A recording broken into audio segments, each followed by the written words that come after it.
श्री गुरुचरित्र ग्रंथ अवतरणिका अध्याय 53.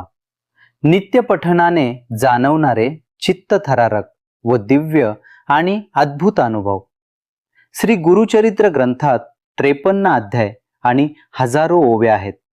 आजच्या धावपळीच्या युगात, कलियुगात प्रत्येकाला 7 दिवसांचे कडक पारायण करणे शक्य होत नाही.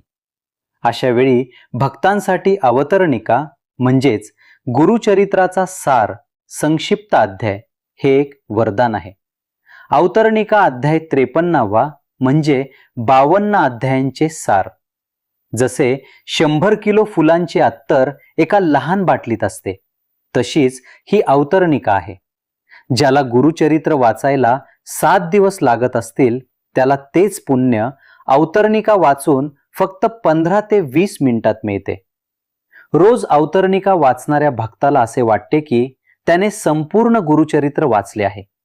त्याच्या आयुष्यात 52 अध्यायांचे सर्व चमत्कार, रोगमुक्ती, धनलाभ, पुत्रप्राप्ती एकाच वेळी अनुभवायला येतात. हा शॉर्टकट नसून स्मार्ट भक्ती आहे. पारायणासारखे कडक नियम, सोवरे, एक भुक्त याला लागत नाहीत. तुम्ही प्रवासात, ऑफिसला जाताना किंवा कामाच्या वेळी मनातल्या मनात हे म्हणू शकता. दत्त महाराज तुमचा भाव बघतात, वेळ नाही. अवतरणिकेत प्रत्येक अध्यायाचा सारांश आहे. जर तुमचे काम वर्षानुवर्षे अडकले असेल तर अवतरणिका वाचायला सुरुवात करा. ज्याप्रमाणे नदीचा प्रवाह अडथळे तोडून पुढे जातो, तशी तुमची कामे वेगाने मार्गी लागतात.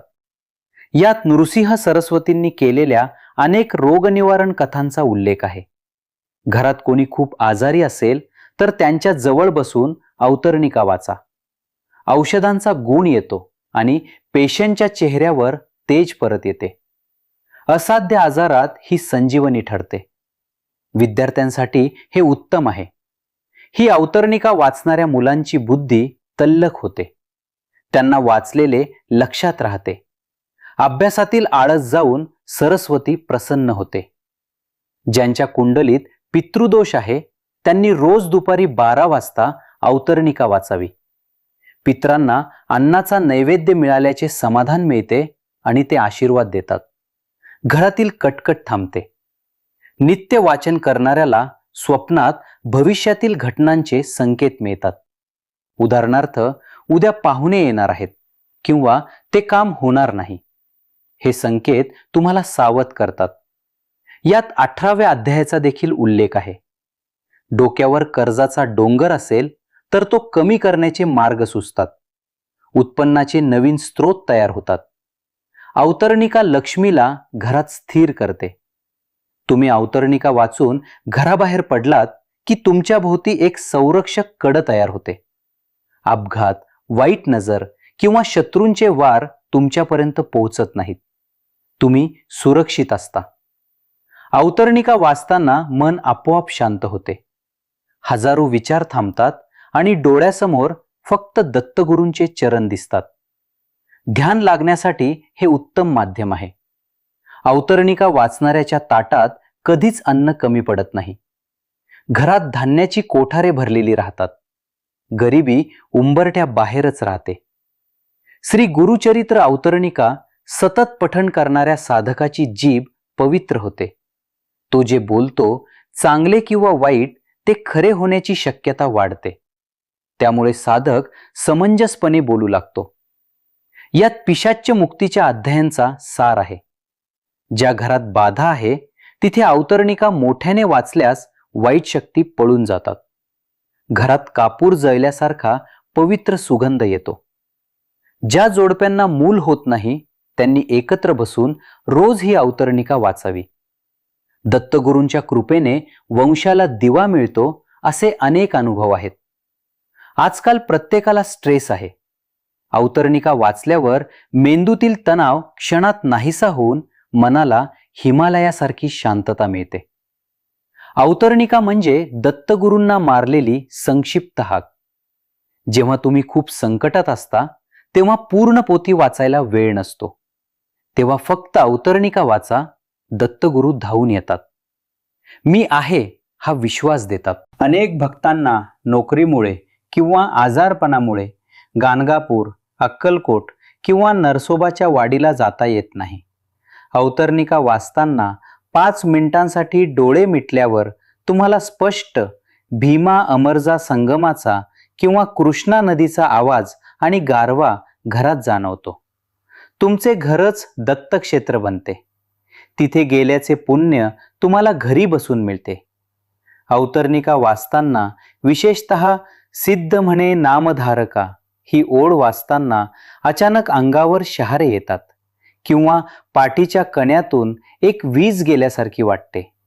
हे लक्षण आहे की दत्तगुरूंची शक्ती तुमच्या शरीरात प्रवेश करत आहे. गुरुचरित्राचा मुख्य उद्देशच शाप आणि पापांचा नाश करणे हा आहे.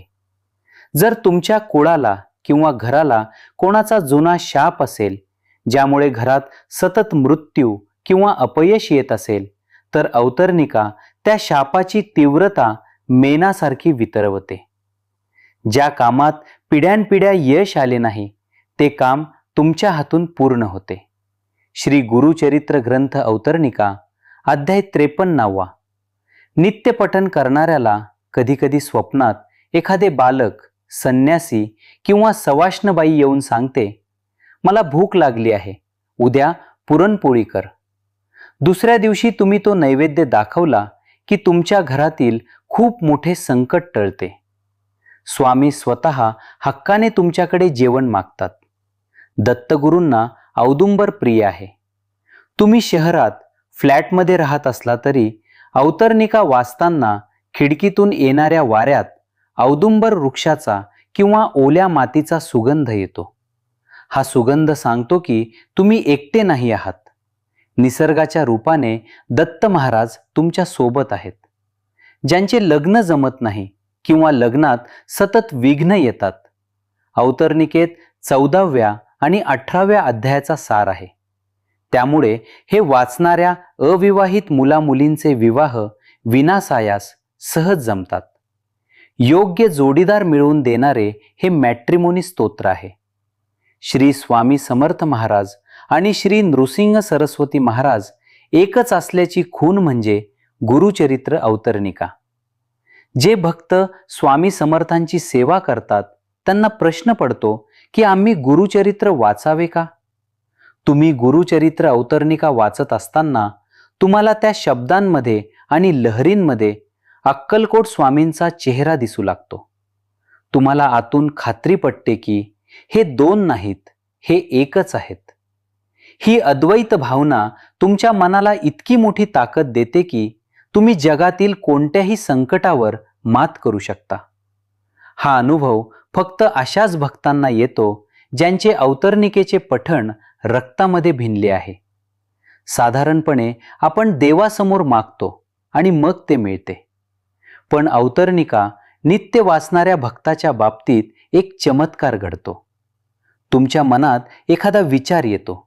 उदाहरणार्थ, मला अमुक वस्तूची गरज आहे किंवा मला तिथे जायचे आहे.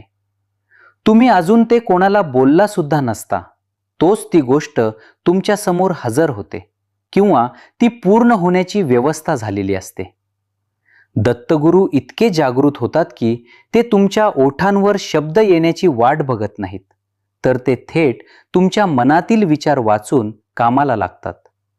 तुम्हाला जाणीव होते की माझा संसार मी नाही, तर आता साक्षात दत्तगुरू चालवत आहेत. ही निश्चिंत अवस्था म्हणजे जीवनातील सर्वात मोठा आनंद आहे. श्री गुरुचरित्र अवतरणिका अध्याय 53 ही कापसाच्या बोंडासारखी आहे. दिसायला लहान, पण त्यात 52 अध्यायांचे धागे सामावलेले आहेत. रोज वाचा आणि अनुभवा. व्हिडिओ आवडल्यास चॅनल नक्कीच सबस्क्राईब करा. श्री गुरुदेव दत्त. श्री स्वामी समर्थ. धन्यवाद.